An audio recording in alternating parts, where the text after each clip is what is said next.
So how might we treat delirium in a patient in hospital? Delirium is an acute state of confusion that these patients who are at a higher risk may go into, and it might follow immobilization or a hospital stay or hospital surgery, or it might be due to polypharmacy in an elderly patient, or it might be in a patient with underlying neurological conditions like dementia, stroke, or Parkinsonism. So, antipsychotics are the typical treatment for delirium. But interestingly, if the patient is hospitalized and they're having sleep disturbances, the number one thing you can do is facilitate nocturnal sleep. Facilitating sleep at nighttime is very important for patients with delirium.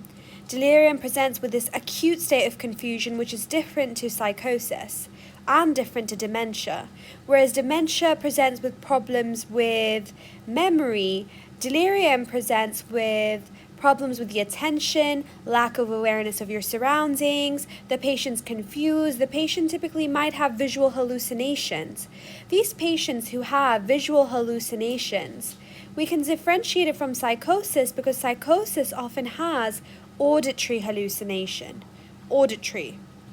The patient will be acutely confused. You might be able to pinpoint an organic cause, like the underlying neurological condition or polypharmacy or elderly age. And stroke is another risk factor that goes into that neurological group. The patient will be in acute confusion with visual hallucinations and it's a disoriented patient. Having visual hallucinations is more associated with delirium. How auditory is associated with psychosis. Delirium patients have an organic risk factor history, most likely like dementia, advanced age, sensory impairment like deafness, and contrary to popular belief, some people suggest giving sedative hypnotics. No. Sedative hypnotics like benzodiazepines are going to worsen or precipitate acute delirium. A few other things that you want to remember is that acute delirium has a fluctuating course, it's rapid in onset, and the symptoms worsen at nighttime. This is known as sundowning syndrome.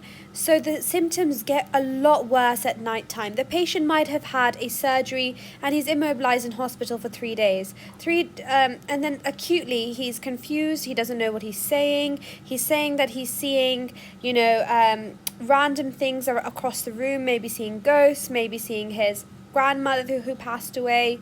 So again, they have visual hallucinations, they're acutely confused. Sedative hypnotics worsen the disease. You want to stick to your antipsychotics, but again, ensuring that they get a good nighttime sleep is a great strategy because the circadian rhythm regulation is important here.